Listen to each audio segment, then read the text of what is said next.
narrative. Hey everybody, welcome to Forge the Narrative. My name is Paul Murphy, your host. This is episode 200 and Secret. We are the Bella Lost Souls podcast. I'm joined tonight by Ricky Addington and Chris Morgan. I'm wearing my robes. All good under the hood. And Justin True. I'm so devastated. What's going on, guys? Of course, we are hinting about the secrets of Codex Dark Angels for Warhammer 40k 8th edition. Best angels. We are the inner circle. This is coming right on the heels of Blood Angels. This is an Angel of Death holiday season. And that's how it should be. I mean, if you remember the old Angels of Death Codex, this is how it should be. They should always be released together. Yeah, that's the way it's going to be in Angelus for 30k too, Ricky. We're always going to party together. I like it. It's what keeps us together. Well, the Codex, of course, has a bunch of stratagems, warlord traits, extra psyche powers, putting all the units for Space Marines in the same place. Dark Angels do get things like the Landspeeder Storm, like we saw in the Blood Angel book. What? Yes, all the Marine options outside of Centurions, basically, are in this book. Well, that's exciting. I'm okay with that. You did Wonder. not tell me that. You didn't tell me that pre-show. Yeah, that's actually huge. That's good. That's really good. I wish I had that through 6th and 7th, but whatever. I'll take it in 8th. Yeah. So now's your opportunity to paint up some green or black, but your preference. Oh, I'm painting those black, man. Come on. Finishing moves, I've got a little bonus tip for that. I actually picked up a new paintbrush that is, I feel like I have a little bit more control using, and I got it specifically to edge highlight black for Death Company, but I'll at least share that when we get closer to that segment in case you're doing up any Ravenwing. Oh man, black. The hardest color to paint and the most impossible one to get credit for during paint judging. Oh my goodness. I would say it's one of the hardest to paint well. Yeah, hardest to paint well. It's very easy a way to make black look good from 3 feet away, then you're all right, because that's going to catch the eye of the judges or people walking by or whatever.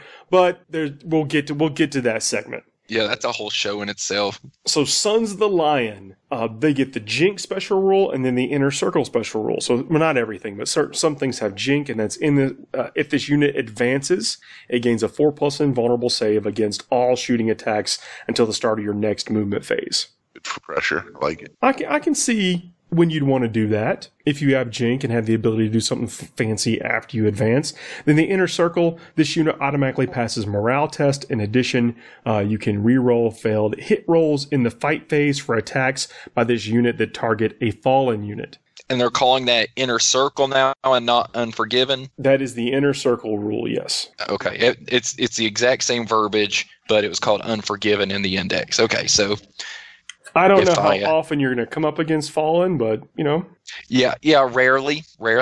It's well, typically because I'm playing down at the other tables while Chaos is up at the top tables. But that's why I hardly ever come up against it. I come up against it so rarely that when I do, I forget the rule is there. They go on to get the special rule if you're battle forged for infantry, bikers, and dreadnoughts. Specifically not servitors, though, just like it was we saw in the BA version. You get the Grim Resolve. You can reroll all hit rolls of 1 for the unit whenever it shoots, including when firing Overwatch, so long as it did not move in its prior movement phase. In addition, this unit can never lose more than 1 model as a result of any single failed morale test. And this is our chapter tactic, essentially. Pretty much, yeah. Yeah. I don't like it. It's your ability. If I'm honest, I don't hate it. I got a few practice games in with it since they announced it, and I don't despise it, but I don't feel like it's relevant through much of the game. Well, so I think you're only focusing on the back half of that. The whole reroll 1s for all hits for this unit whenever it shoots. Granted, you're not moving, but that is significant. That doesn't require a character to buff it. Yeah, I mean, that's good. Essentially, I'm saving myself from having to put a captain or something there with That's them. saving you 100 points every time that this becomes relevant. Yeah, so that's not bad. But 90% of my army is moving. Most of my stuff is moving, and for half your army, if you're playing Dark Angels and you're playing like most people think of Dark Angels, you've got Ravenwing bikers running across the table. they're definitely not taking advantage of it. Deathwing coming in, if you're staying stationary with Deathwing, well, you're just going to get shot off the table. So they're not really taking advantage of it. So I feel like it's a small part of your army taking advantage of their ability. Well, what it really is a choice. You can choose to play towards that and have that be something that you rely on. But remember, it's saving you something that other units and other things have to pay for, or you're going to be choosing to do other things and maybe utilizing some of the other stuff in the book, like the stratagems or war gear or whatever.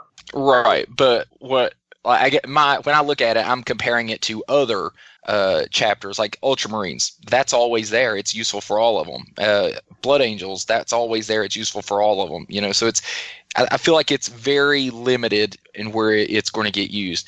Grim Resolve, the re-rolling. Only losing one model to morale test. That makes me a lot less scared to have those 10-man Hellblaster squads. So that's good. I'm okay with that one. I do agree with you that it is incredibly situational. And I don't really, I appreciate what they're going for. It feels very thematic to the Dark Angels, that stoic, that stoic character that they have, the grim resolve that they have. It's appropriately named. I just wish that it was more. I wish that it influenced the army a little more. I wish it influenced the theme of the army a little more than just something that may happen here or there. As we go over the book, maybe things jump out to you. I think that, especially for those things you're talking about, Ricky, where the Raven Guard are going to be moving around and the Deathwing are going to be moving around, just to kind of back up Paul's point, a lot of the way that these units start feeling like the army that they represent and the portions of your army they represent is reflected in the stratagems. I think, aside from the Blood Angel chapter tactic, which is pretty fitting, a lot of what brings the flavor to that army is what you can do with the stratagems and how that affects what you're doing on the table. Yeah, and we're going to get to those, and we're already excited about Relics of the Dark Age because, let's be honest, this thing is going to be Codex Plasma. So I am very happy that I have 10 Hellblasters painted up ready to go with that. So yeah, I'm looking forward to getting into the stratagems. So we know that there's going to be at least one that is super thematic. So I'm happy. Azrael is about the same. He still has his plasma gun where he can ruin himself. Yeah, I wish that didn't straight up kill him. It still straight up kills him? It does.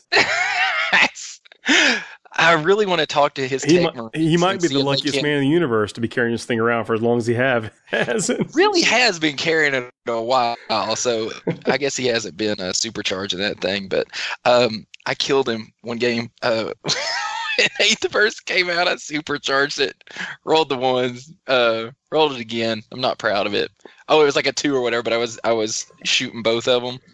So I killed him with his own plasma gun. That was embarrassing. So I would like to have seen that going away, but we can accept it.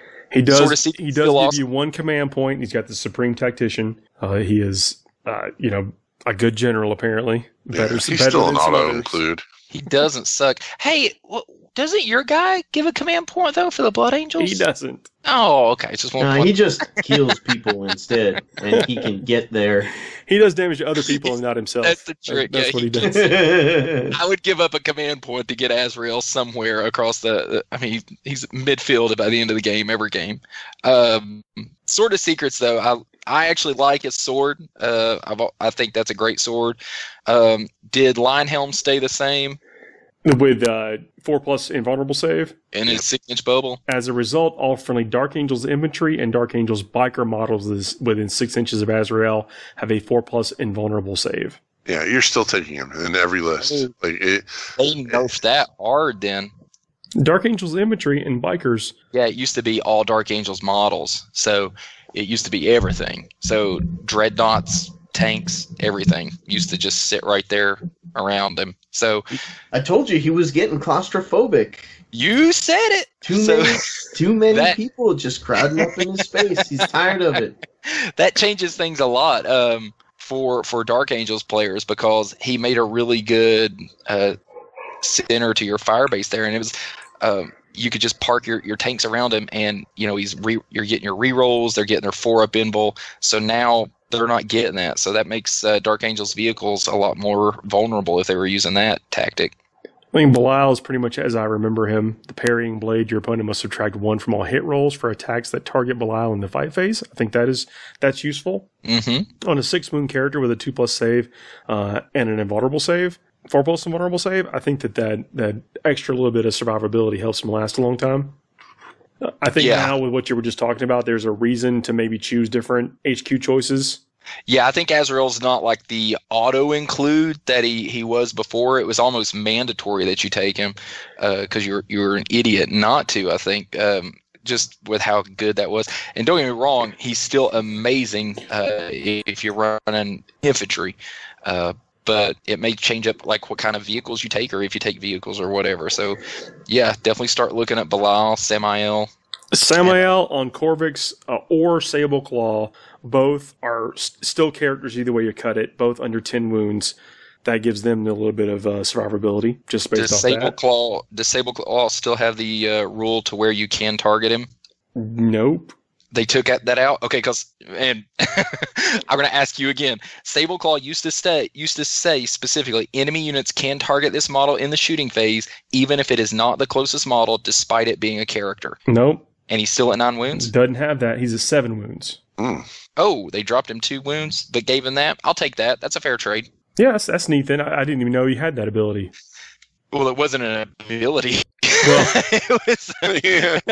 I wouldn't call it an ability, a weakness. Yeah, but there's a little kink in his armor. Yeah, I would never have considered taking Sable Claw in the last. Both of them have the Jink rule that we were just talking about. I don't know why you'd necessarily want that, considering he has a 4+ invulnerable save. Is there a toughness difference between the two? Both toughness 6. 6, yeah. Yeah, weird. I guess it's. Do you want to? What is it? The assault cannon or the plasma gun? Well, assault cannon and heavy bolter, and twin heavy bolter. Yeah, twin assault cannon, twin heavy bolter, as opposed to a plasma cannon. Yeah. How do you want to shoot? Yeah.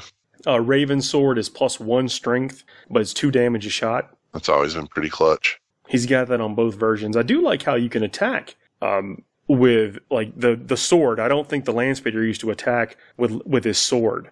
And he does this in another neat ability. The weapon has ×2 strength if he charged in the preceding charge phase. Yeah. He used to, if I remember correctly, in 6th or 7th, he could fly over them or something, and it was a unit that he moved over in the movement phase or something. Yeah, like a flyby hit, yeah. Yeah, it was something like that, but he was still ridiculously vulnerable in the assault phase. Well, he's got 5 attacks, so 5 attacks swinging at strength 10, 2 damage a shot, -3 AP is not insignificant. No. He's solid now. In 6th and 7th, you would never get Sable Claw near some infantry. And this guy pretty much perfected the whole drive me closer, I want to hit them with my sword. Yeah, I feel like some Imperial Guard tank commander saw him one time and they're like, I could do that. And that's someone make this lemon rust fly. That's when I first started playing, and Dark Angels was like the first book that I was really interested in as an army as a whole. I created the Sable Claw version, and I got this cool dude with this cool sword swinging out the side, and I loved it. I thought it was so much more thematic. Little did I know that was the worst choice, but we learned. It does look neat. Yeah, it was a fun modeling opportunity for especially a beginner to the hobby, but it does look cool, and now I get to dust it off, and it has play. Asmodai has the Exemplar of Hate rule. You can reroll failed hit rolls in the fight phase for any friendly Dark Angel units that are within 6 inches of him. In addition, increase the attack characteristic of all friendly Dark Angels infantry or biker units by 1 while they're within 6 inches of him. Hey, it's a chaplain that actually must be.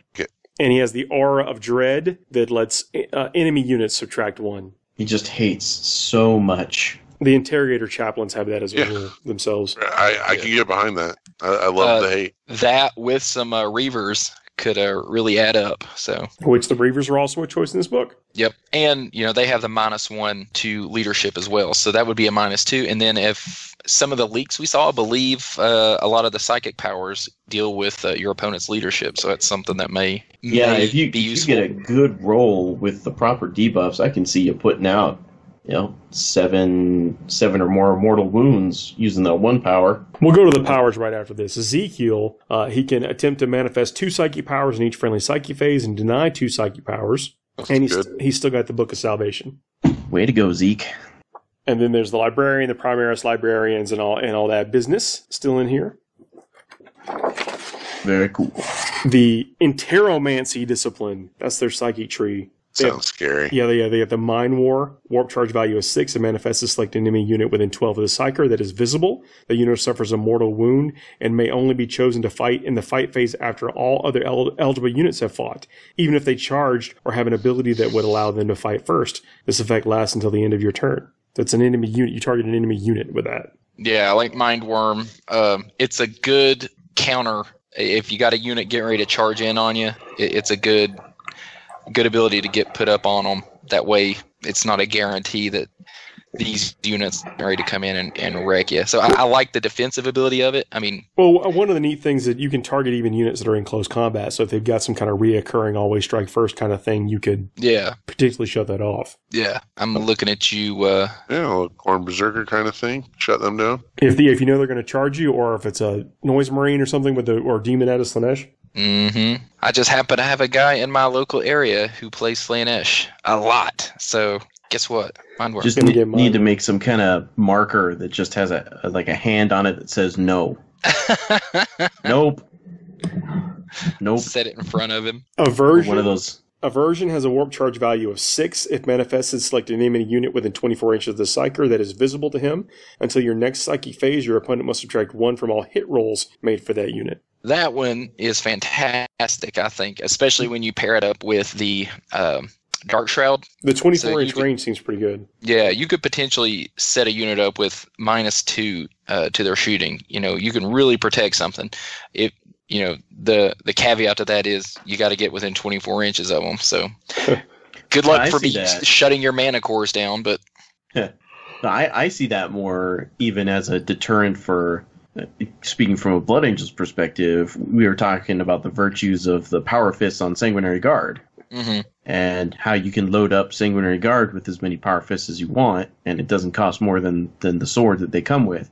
Well, if all of a sudden, instead of hitting on 4 pluses, you're hitting on 5 pluses after modifiers, that doesn't seem as good, does it? It's absolutely not as good. Even with rerolls, that's if you're having to be with a warlord with those guys. But stacking up neg 1s on people is pretty good. And let's also remember, let's say you get this on a Lehman Russ Executioner. That's exactly what I was getting ready to say. Who's been overcharging its guns on you. And you start stacking up, and let's say it's even a tank commander. If they roll 2s, then that converts to the one after the fact, therefore triggering the mortal wounds, but not triggering the rerolls. Yep.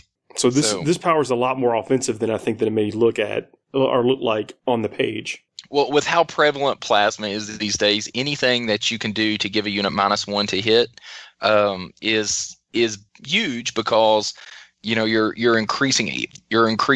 doubling really their chances of them causing some to themselves. So I do have to point out that Chaos has a similar power to this and tactic that we just mentioned. No coincidence. Well, shut your face. I know where you're going with that, but I think what we're talking about is just important to remember that it helps trigger things that key off of certain die rolls because you apply the modifiers. When you do. You're talking pro level tips there. Righteous Repugnance has a warp charge value of 7. If manifested, pick a friendly Dark Angels unit within 12 of the Psyker.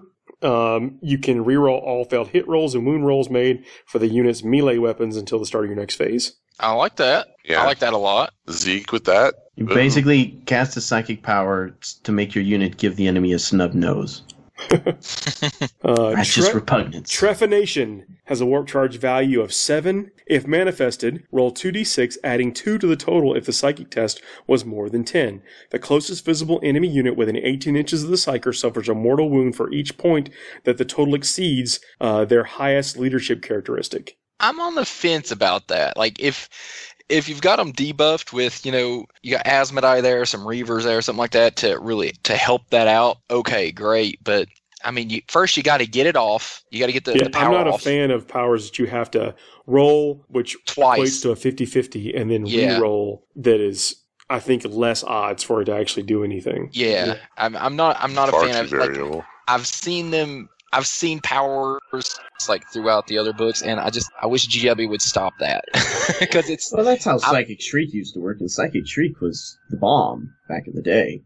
Yeah, I don't know. I'm not willing to write this off, especially when you look at your standard Space Marine save, right? Or your leadership is what, 6, 7?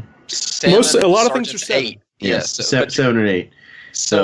But the point is though, like, so if my squad is leadership 8, I got to roll a 7 for it to go off, and then I have to roll at least a 9 to cause a mortal wound. Yeah, that sounds a little bit out there. I would rather just smite. Why not just smite? Yeah, it's clunky. Engulfing Fear has a warp charge value of 6. If manifested until the start of your next psychic phase, your opponent must roll 2 dice and discard the lowest when making morale test for any unit that is within 6 inches of the psyker. That one's fun.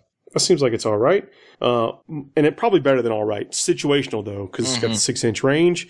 But remember that every tick on a leadership... It's an extra death. It's an extra model removed. Actual whole model removed. Where that's going to get, I think, a lot of really good use is paired with these units that are debuffing, and then you're charging in, get them with a Deathwing squad or something, where they're going to take a lot of wounds...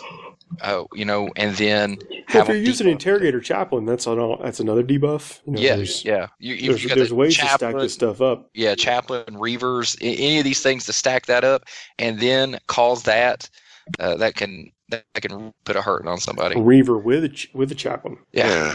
I feel like Dark Angels want to be in combat a little bit more in this book. With all the ores, you might be right. Mind Wipe has a warp charge value of 7. If manifested, choose an enemy model within 18 inches of the psyker that is visible to him. Each player then rolls a d6 and adds their model's leadership characteristic to their result. If your opponent scores higher, or if the scores are a draw, nothing happens. If your score is higher, the enemy model reduces its leadership, ballistic skill, and weapon skill characteristics by 1 for the rest of the battle. That's pretty huge. Long term. A ballistic skill of 3+ goes to a 4+, etc. And that's not a -1 to their roll. That's just their ballistic skill to the base stat. Yeah. Can you do this more than once? Seems like it. Yeah, you can keep hitting them with you could do it every round. Right. That's pretty good. I mean, just think of taking that 2 rounds in a row, and then next thing you know, that Chaplain and Reavers are in your face, and everything about you is just no longer good. Unless you're taking a Psyker-heavy army if you only got 1 Psyker in your army, I don't think you're picking Mind Wipe as one of your powers. I don't know. I mean, I could... Touche. I mean, yeah, probably not. But I could definitely see it if you're going into assault, like if you got a Deathwing unit there that's going to be hitting something hard, and you want to debuff it going in. So like where I see it being useful is taking out like these big high priority targets. You debuff it before you go in, or just debuff it. Heck, just debuffing a Baneblade, and then all of a sudden this guy's got a 480 some point tank on the table. That's now hitting on 5s instead of 4s. If you're within 18 inches of the Baneblade, though, let me know. Well, drop pods means you can get there. You can get there.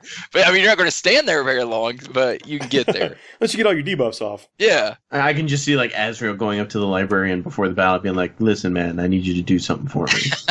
You want me to do what? I mean, she had land right in front of this Baneblade barrel. I said, do not mess up. But hey, those drop pods are very crowded. You'll get one all to yourself. You're probably going to earn a purity seal out of this. I mean, it's going to look good. A single purity seal. He's like, I'll tell you a secret if you do it. But if he pulls it off, I mean, he's the man. Yeah, when he pulls it off, he's a legend.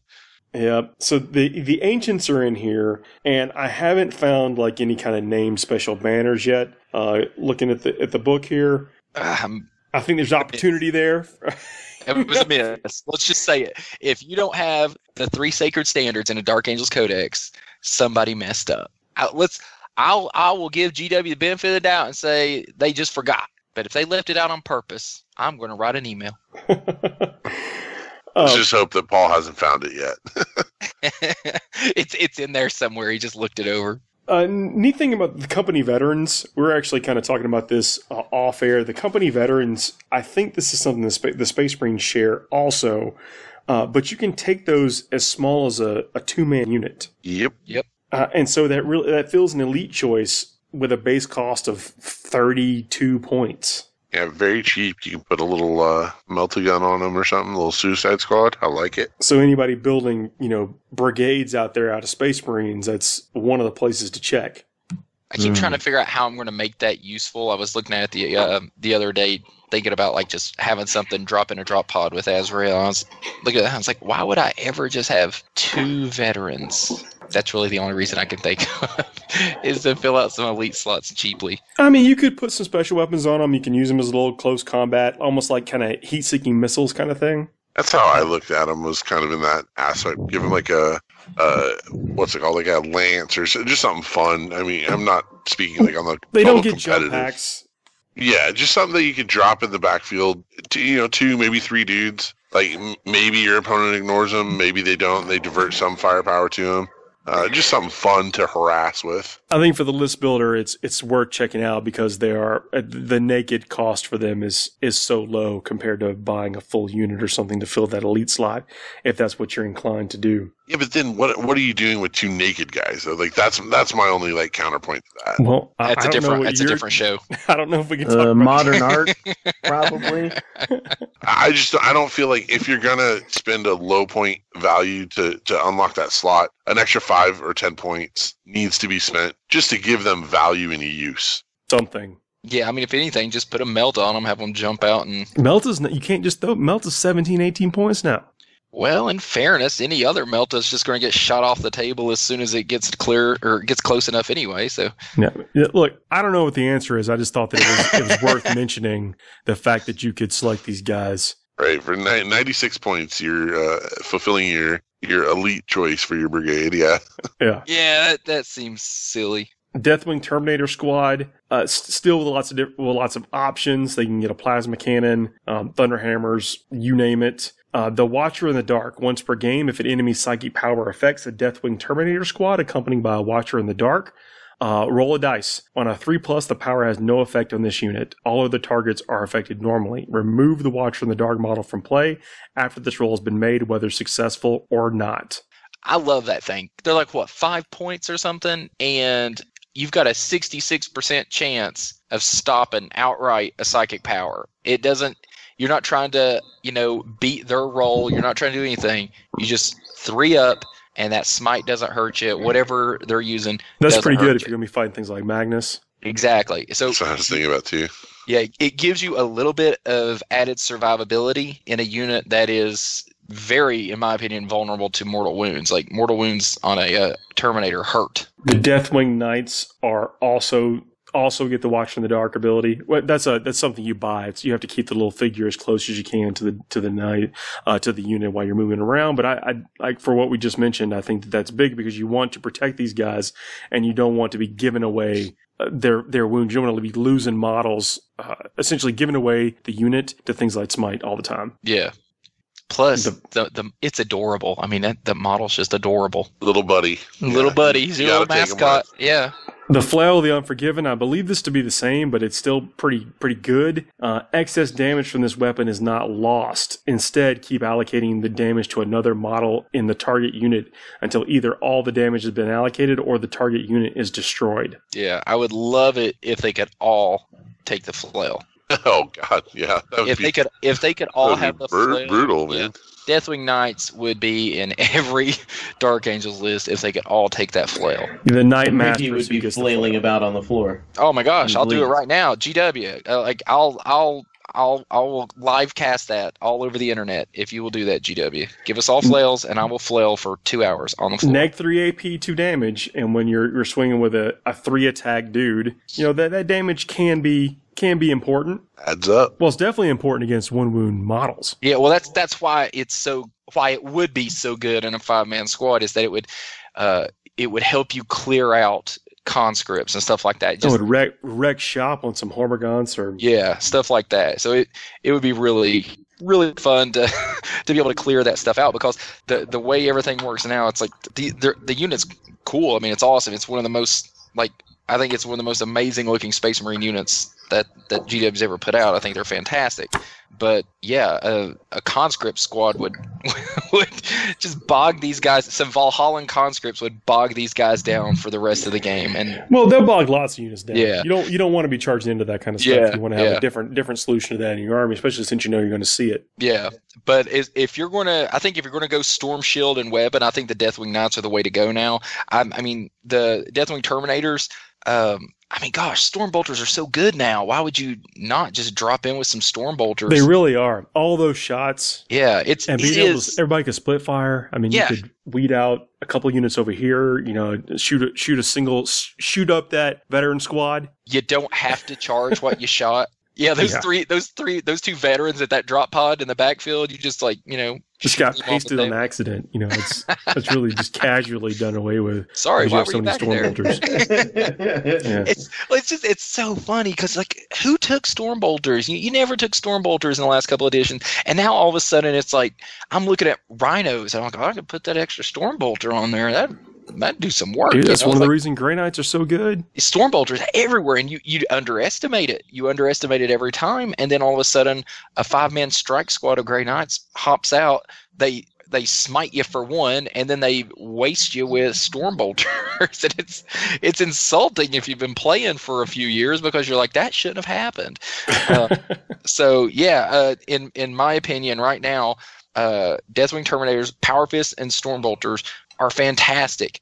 However, you do not want to pay that many points for a bunch of dudes who are going to run in there and take a -1 to their hit roll, because Deathwing Terminators swinging on 4s in assault will hurt your heart. I mean, it is sad. Well, I mean, it's really funny, and I was thinking about this earlier. Just remember the days of Weapon Skill 4 and how everything and its dog was Weapon Skill 4, and your Everything. Terminators were always hitting on 4s anyways. Now it's like this terrible curse. It's like, oh my gosh, the dregs of life. Everything sucks because my Terminators hit on 4s just like they used to. Well, they used to hit on 3s. Mine did anyway. Well, no, that's against you're fighting things with weapon skill 4s. Oh yeah. I see what you're So saying. you're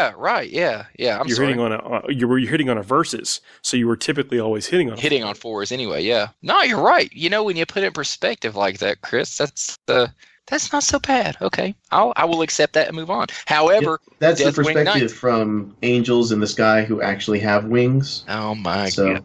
Yeah, but I got Deathwing Knights though do not have that penalty when you're looking at Thunderhammer or Power Fist versus Mace of Absolution. You lose 1 AP, which for most models, who cares? You know, 1 AP isn't going to make or break most fights. And then you're still doing a base 3 damage with no. The Mace of penalty. Absolution is huge for that 3 damage. Yeah, those are great. Well, let's take a quick break and we'll come back and talk about Ravenwing. Right on. Zoom. You're listening to Forge the Narrative.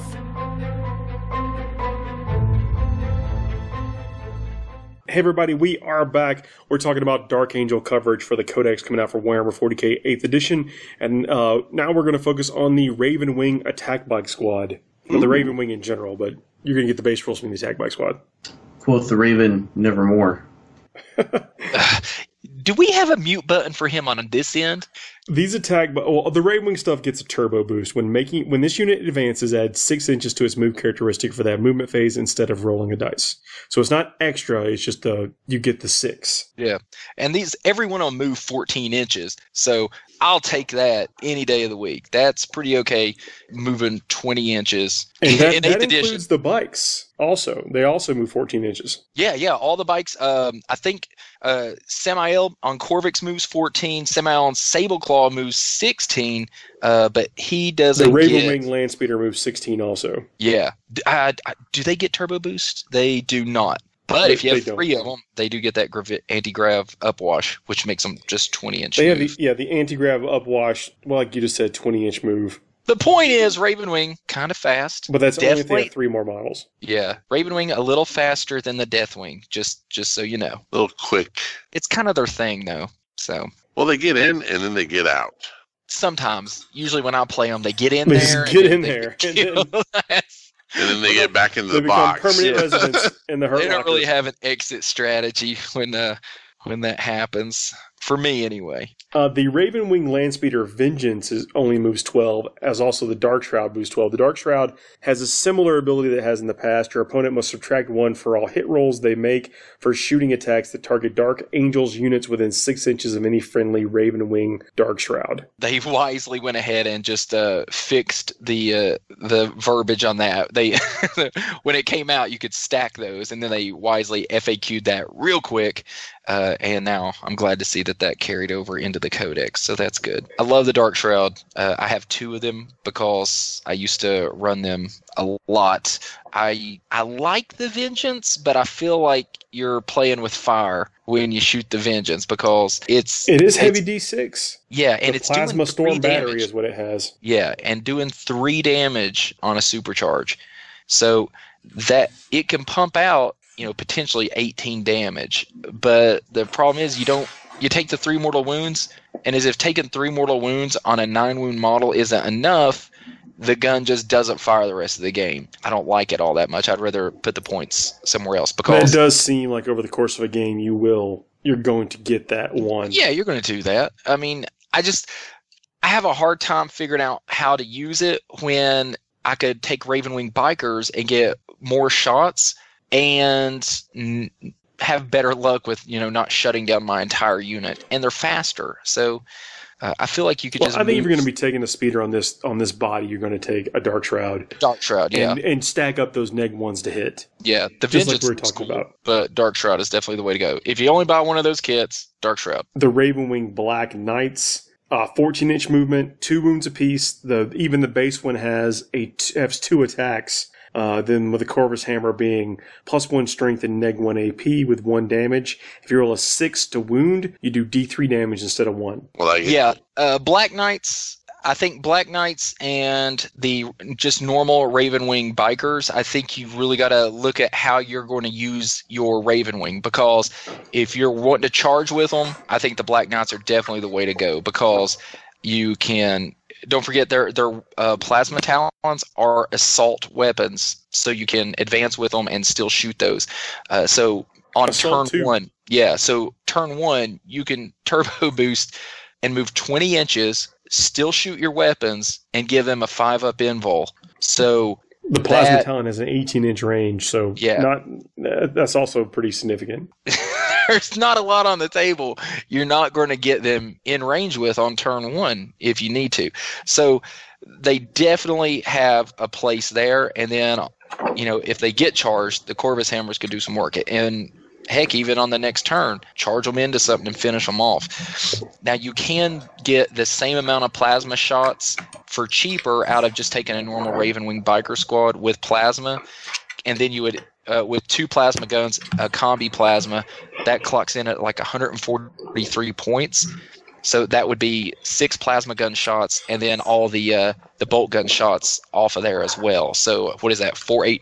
12 bolt gun shots as well. For 143 points, a normal Ravenwing Bike squad, I think, will outshoot a Black Knight squad any day of the week, but they're not going to be as scary in assault. The Nephilim jet fighter is something that I think that people would like to be good. The Avenger Mega Bolter is a 36-inch range with heavy 10, strength 6, -1 AP, 1 damage.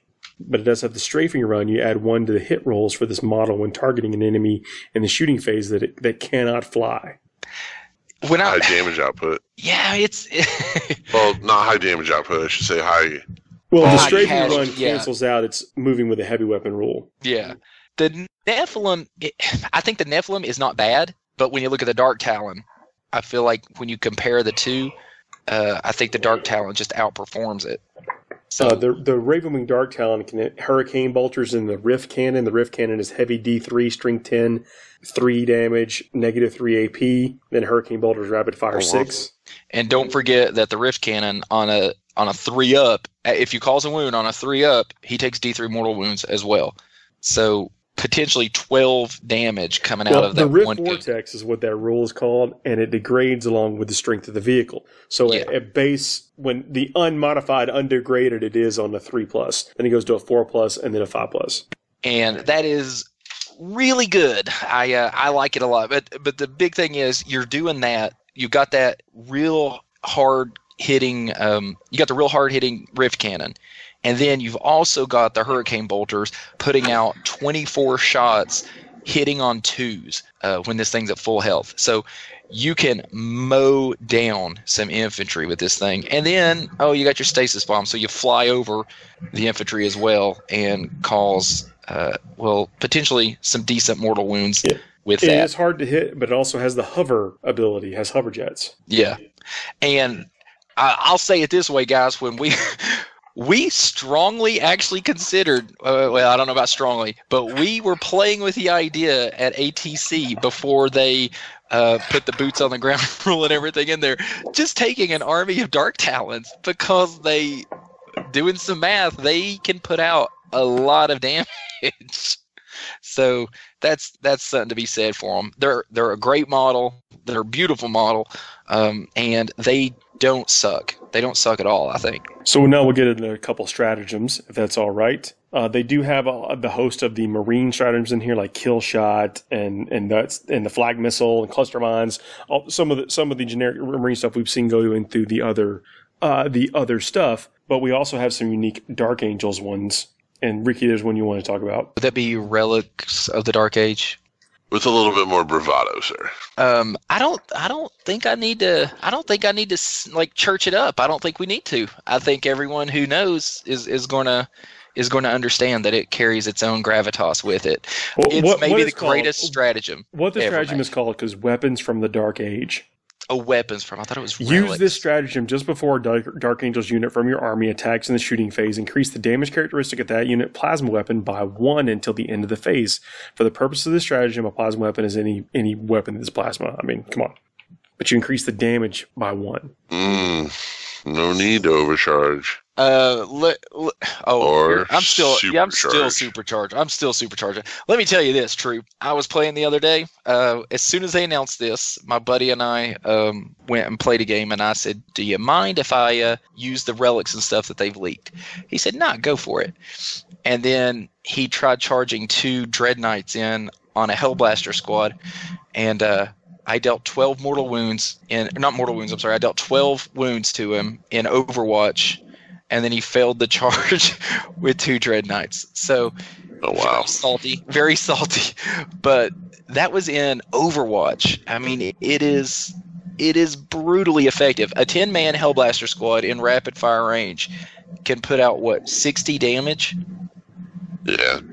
Plus or minus 1, I'm sure, but that sounds it's amazing. Really good. Yeah. It's mental. With these guys, with these guys, you want to max the squad out, and this stratagem is most effective on Hellblasters because you don't want like a big plasma cannon, because that's only going to be like D3 shots, right? So that's a maximum of 3 extra damage.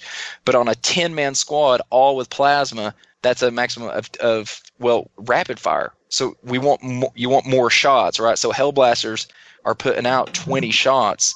So that right there is 20 damage potentially extra that you're going to cause.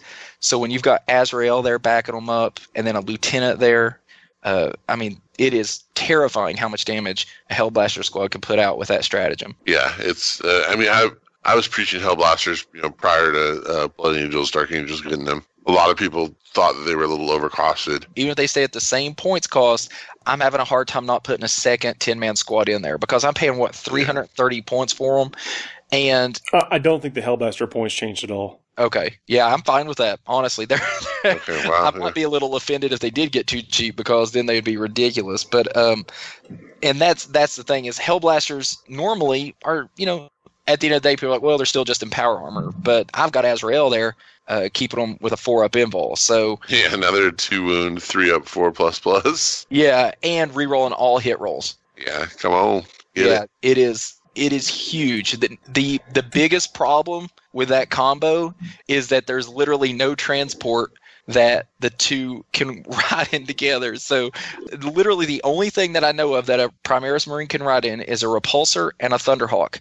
And that new super heavy tank. Nope, that is no transport capacity whatsoever. What? Oh man, I was dying for the rules to come out for that Forge World tank. What is that thing called? The Atreus or something? I can't remember. Somebody help me out there. But it is a beautiful kit. I mean, it's amazing. It looks awesome. It would look so good next to Primaris Marines, and then they can't get in it. It is that big, and there's no. It's like built for them, but not for it's a Primaris tank, and I'm like, sweet. No, it's just a. You gotta tank. have ammo for all those guns it's got on it. A repulsing Sicaran defender. I mean, it's got void shields on it. That's cool.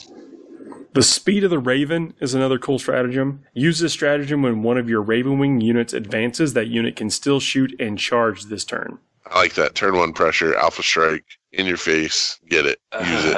Like, I was going to respond, and my jaw kind of dropped, and Justin started talking. I was like, oh, I'm still, like, trying to formulate a response. I literally just looked over and looked at all my Raven Wing bikers. That's great.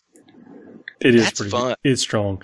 Fortress of Shields. Use this stratagem at the start of any fight phase. Select a Deathwing unit from your army that contains at least 3 models equipped with Storm Shields. Your opponent must subtract 1 from all wound rolls made against that unit until the end of the phase. Love it. That's only in the fight phase, but I think it's still applicable. Super duper applicable. I mean, that's great. It's just knowing, like, I played Custodes a lot, running around with T5 Terminators. So essentially, a lot of stuff you're fighting is hitting on like 4s or 5s compared to 3s and 4s when you get that little bit bump compared to normal Terminators. And it's amazing how much having that one little extra toughness is protecting those very expensive units like that. And this is better than that because it's just a flat -1 across the board. So if he's hitting on 2s because he's strength 1 billion, he's now going to 3s. So that's fantastic. The Inner Circle, you can use this stratagem before the battle. Select a Dark Angel's Master, Dreadnought, or Land Raider. From your army, that model gains the Deathwing keyword and the Inner Circle ability. And the Inner Circle is what Unforgiven used to be called, right? Inner Circle is you get bonuses for hunting the Fallen in the fight phase. Right. Okay, so yeah. And you automatically pass the morale test. Right. And it gives them the Deathwing keyword? And the Inner Circle ability. Okay. Now, is there anything that the Deathwing keyword gives them specifically, or is it just like access to different stratagems? It'll be access to different things and gotcha. Okay. Auras and whatever. Right. Oh yeah, it would help. It would help like Belial, because Belial all Deathwing reroll all wound. Okay. All right, that's cool. There's one neat thing here. The Secret Agenda. Use this stratagem before the battle if you're playing a mission that uses tactical objectives. For the duration of the battle, keep your tactical objectives secret from your opponent. Only reveal tactical objectives when they are achieved. That's cool that it's playing off end of a mission thing. What was it? The old Maelstrom deck from 7th edition had the same thing. When your Dark Angels cards, you kept those secret. The normal objectives, you kept, you showed them if you were supposed to show them, but the Dark Angels objectives, you didn't show them. So that was fun. And it's very thematic, and it's very fun in those games when you use those, because your opponent can't see what you're doing. So not only are you playing drunk commander, you're playing drunk blind commander. So it's a lot of fun. If you're the Dark Angels player, if you're the opponent, it becomes frustrating because you don't know what they're doing. You don't know what's going on. Yeah. There are, of course, a bunch more stratagems in here, but those are the ones that jumped out at me. And we'll talk more about things like the Warlord traits and the relics and stuff next week, if that's okay with you guys. I want to try to keep us to time this time. Oh, I get it. We don't do that on the Blood Angels. We go 2.5 hours on that episode. But Dark, if we aren't keeping some of this secret, we're not being appropriate to the faction, Ricky. That's true. What we should have done was just say this is Codex Dark Angels, and then an hour of static, and that would have been good. Occasional bolt fire. Everything here has been redacted by the Emperor and the Watchers in the Dark. inquisitorial. You're being called by the Holy Order of the Emperor's Inquisition. By the time we start recording again, we'll have list ideas, we'll have things, we'll be able to have played with it a little bit, have a better idea what works and doesn't work, and that's what we can talk about next week is both stuff for Blood Angels and Dark Angels with the units and how it's going to, because different synergies are going to come about from these Codex releases. I mean, there just is, because you can bank on some of this stuff with the stratagems and all the stuff that's expanded from it. So people's lists are going to change. Yeah, mine's already changing with the limited knowledge that I have now. But it's definitely going to be fun to see how you and Chris build a Blood Angels army versus how Justin and I would build a Dark Angels army. Destroy you with the Dark Angels army. please charge me as I supercharge my Hellblasters into your face. We'll take a quick break, come back, talk about finishing moves. Frontline Gaming is excited to announce that tickets are now on sale for the LVO 2018. Taking place January 26th through the 28th at Bally's Casino in Las Vegas, the event will feature gaming, seminars, and social events. Don't wait, get your tickets at LasVegasOpen.net today. Hey everybody, we are back. I'm still Paul. I got Chris and Ricky. Back in black. I spilled Coke on my hoodie. And Justin Troop. Let's talk some paint tips. Well, the White Dwarf this month for December has a really cool spread on photographing your miniatures. And we've often talked about that getting your miniatures out there in front of people is a way to make yourself get better. It inspires you to do that next step, and you get encouragement from the crowd or whatever. And you often hear about the models having their perfect, there's always the perfect angle on a model to really show it off. And in this White Dwarf, the one for December, they actually do a whole spot on the right distance to keep your camera from the model, and even how to do it really well on your camera phone, which is what most of us do when we're posting to Twitter and that kind of stuff.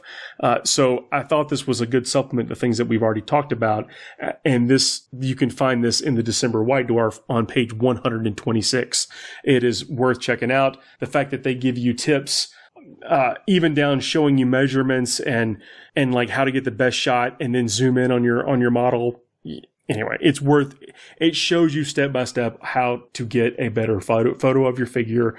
And I believe it is worth checking out if you're not already subscribing to White Dwarf. This is a particularly good one with all the painting and modeling tips in this one. It was one of those articles that it kind of reaffirms your love for the magazine. You know, it's like, you remember when the magazine was basically a catalog that we had to pay for, and it was terrible. And then I've had a hard time convincing people to give it another shot, and now people are finally getting on board. And I love the new White Dwarf and the way it is now. But I turned to that article and I was like, this right here is why this is why I read White Dwarf, because that right there was a fantastic article. So yes, if you don't have that, get it. Paul, can I say one little warning to people though? That December issue has a lot of cards and stuff in it. So if you're reading the magazine where I read that magazine, just be careful that you don't drop the cards. That's just a little PSA. Just take the cards out. But it does. The paint splatters are getting more and more advanced, where they show you every single step. So there's a 15, 16 step process just on how to paint blood angel faces, where they show you every single step. And and that's, if you like the way they painted that face, you don't have to use it just for blood angels. It's something you can take with you for anything that you're painting a humanoid face on. Anyway, I highly suggest checking it out. But I found that article on photography was particularly enlightening. I guess seeing is how I post a lot of stuff to Twitter, work in progress stuff and that sort of thing. Well, I mean, and honestly, nobody films and photographs better than GW. So it's nice to get their pro tips as well. Lighting is very important. Oh yeah, and none of us, I don't think, do the best job as we can on lighting. Well, man. You mean none of us here? Yeah, because I know some guys, they got the light box and everything, and doing all this crazy stuff. But yeah. So painting black, this is something that I think a lot of people struggle with. I'm not going to tell you that I'm a master at this. I'm going to tell you how I was instructed to do and some tips that I feel like have improved the way that I've done this. First thing was I got a different brush for edge highlighting because I think the secret to black is subtle fades, subtle transition, paying attention to realistic light, and a sweet edge highlight. You got to get something that catches the eye. Yeah. Right? Using it sparingly. Yeah. Exactly. Because if it's overdone, then all of a sudden, it looks like you're trying to paint glossy without actually using gloss. But are you going for like straight black, or do you come up and paint like, just the darkest gray you can find before it becomes black? Straight black. But the tip that I got was from Warzone champion Luke Slothauer. He's okay. I mean, it's painting. 2-time back-to-back winner best painted. So you could kind of listen to him. It's okay. I mean, he showed me a little bit of his process of how he's painting black, and the way he goes about doing it is a little less cartoony than just edge highlighting the whole thing in some light blue or gray or whatever. Right. Now, there's nothing wrong with that. If you're a good edge highlighter, then go to town and your model's gonna really look, it's gonna pop, it's gonna have that distinction. I am not a great airbrusher, nor am I a great edge highlighter, which means my painting black has always sucked. I think that's the best way to describe it. True confessions of a modern hobbyist. Yeah. There you go. Well, I think with know your black, limits. It's a marriage of what I think you're trying to say. You have to do edge highlighting for black because you have to show these contrasts in these corners, but you have to bring in the element of somewhat of a zenithal highlight, whether you go a glazing technique or airbrushing zenithal highlights in. You have to almost use everything in your hobby toolbox to make black good. What he showed me was to put some of the gray highlights almost on the center of the armor plates, on the top of the thing, but then to do how the light would actually cascade down the dreadnought. We were using on a dreadnought as our example.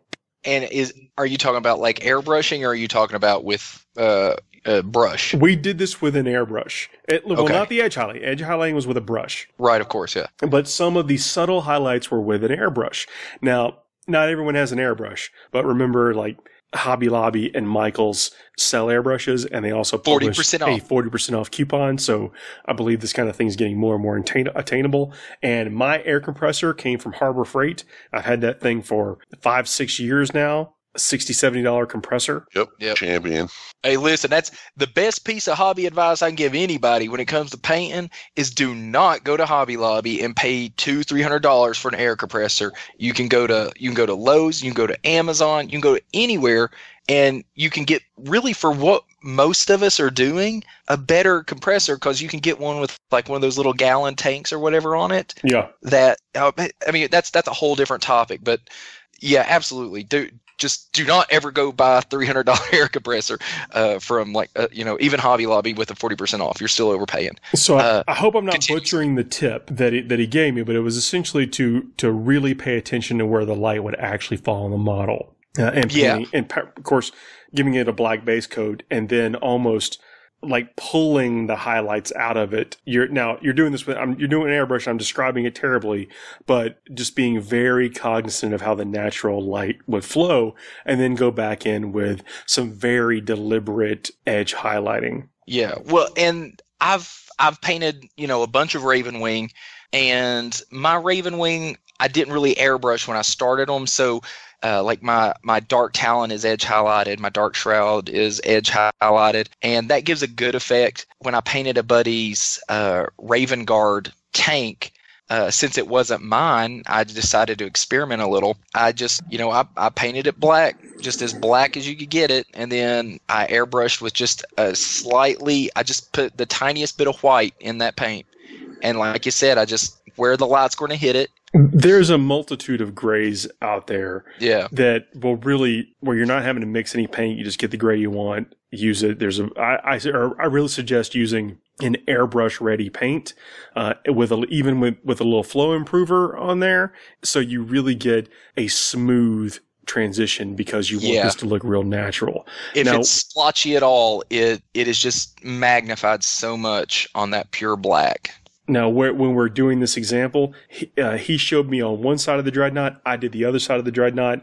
I have determined that the sun is obviously brighter on my side of the dreadnought. Not quite as not as much finesse. Not on the, as subtle. trigger. Yeah. So Okay. I still have a lot to learn. But another big takeaway was that I got a different brush because based off of the what he was using, and he seemed to be getting more control out of his paintbrush than I was. Again, not being a good edge highlighter, I want every single advantage I can get. I went out to Amazon and I got a Princeton Mini Detailer 20/0 3050R to round tip. That's what the R is for. Brush. Oh, I just found it. $7.85 with Prime shipping.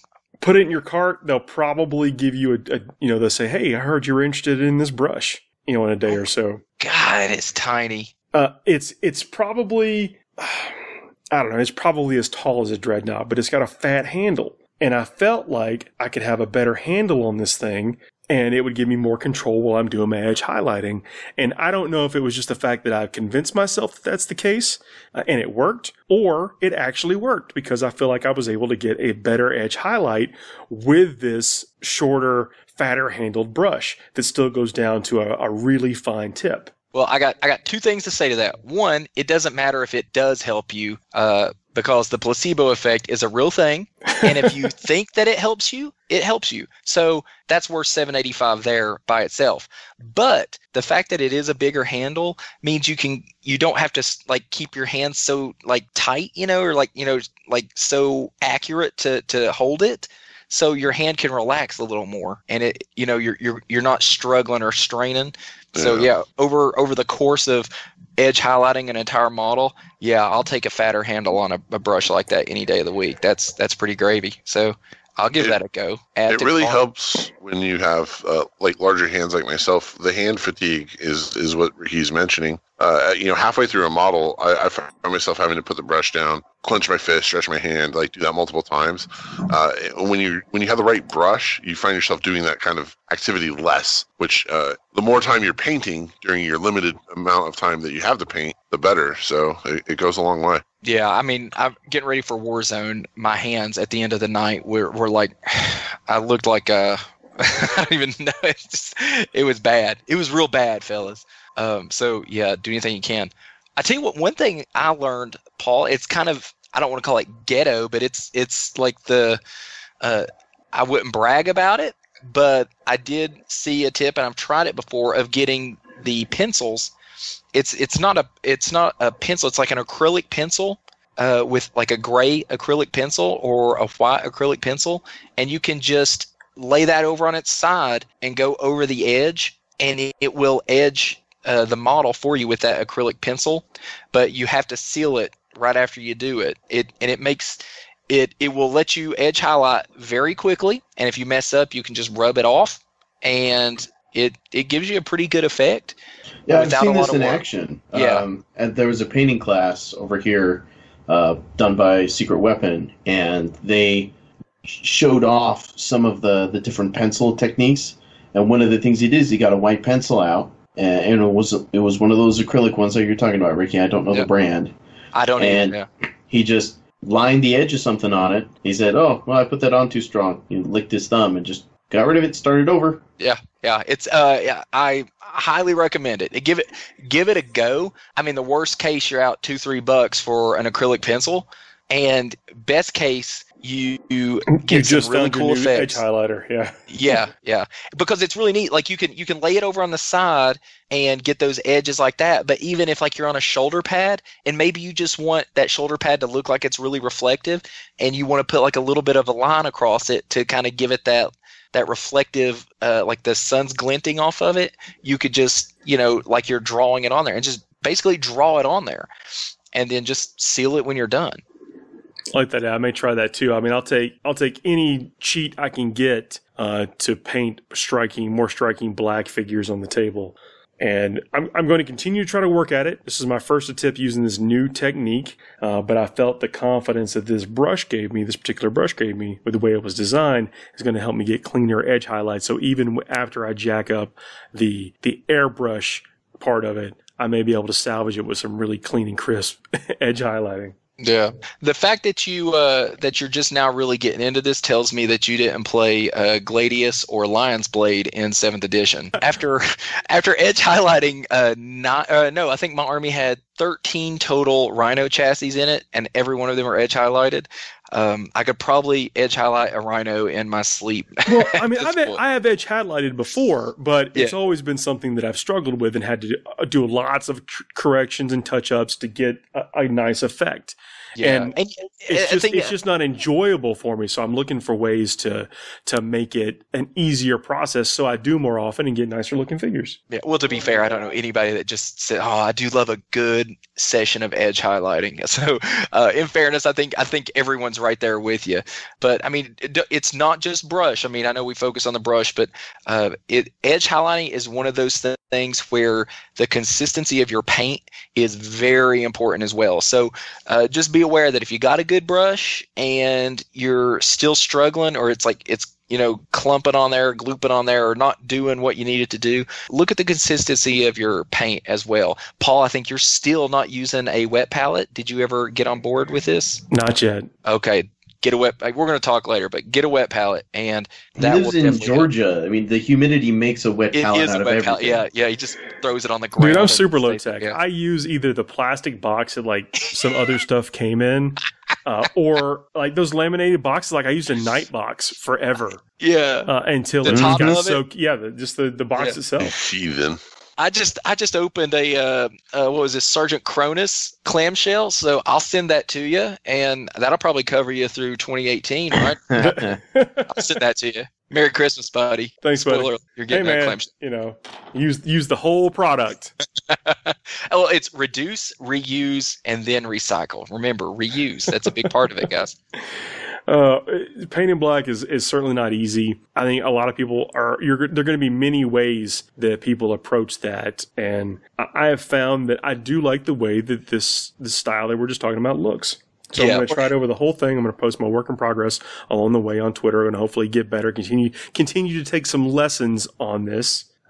So again, just all in the with the idea that this all becomes easier and more natural. Yeah. And I think what's funny is like we all have those nightmare colors, like, oh, I'm scared of yellow, I'm scared of red, I'm scared of this and that. I'm scared to paint large models black. It's kind of funny how we talk about those boogeyman colors.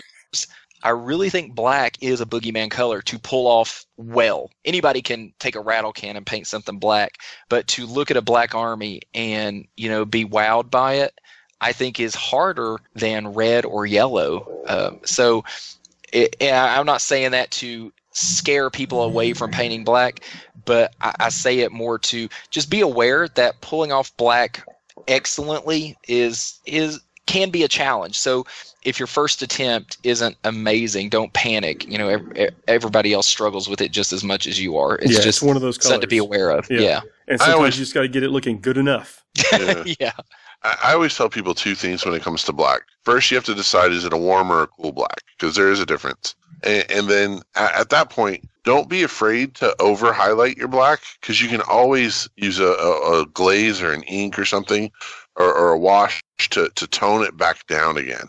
So when you're trying to do these highlights and stuff like that, if it looks a little too much, after you, like Paul was mentioning, your angles and stuff, when you're looking at the model at those angles, do not be afraid to grab your Nuln Oil or whatever the case may be, and tone that back down just a little bit if you need to.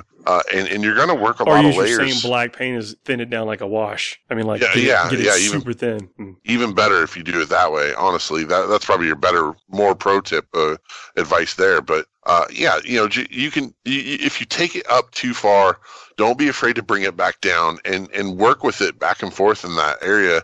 You'll eventually find that shade and that tone that you like, and what looks ultimately good. And I think, and what we've mostly been talking about is painting black, like you're painting big armor panels or something black, or the whole model black or something like that. When I'm painting, like, let's say like a recess, like the back of the knees of a Space Marine, what I do, I don't like to paint that like metallic. I don't like it to be real shiny. I want it to be black, But what's easier to do is just paint it a dark gray and then use Nuln Oil to wash it, and that will help you get the definition out of it. It'll tone it down and make it look blackish, but you'll keep the definition there without having to go in and highlight and do stuff like that. So I think a big part of it is deciding what you're painting black. Does it actually need to be black? If it's Raven Guard or Raven Wing, yeah, it needs to be black. But if it's something that you could do a dark gray with and then wash it down and get the same effect, I think you'll save yourself a lot of trouble of having to paint it black, highlight it up to wash it back down. If you just start with a really dark gray for that component, whatever piece it is you're painting, start with a dark gray and then wash down. That can help too. So it's just whatever the application is. That's a neat tip, guys. I appreciate y'all joining me. We will be back next week with more Angels of Death coverage and tips and tactics and more stuff from the book. Hope you guys join us. Good night, everybody.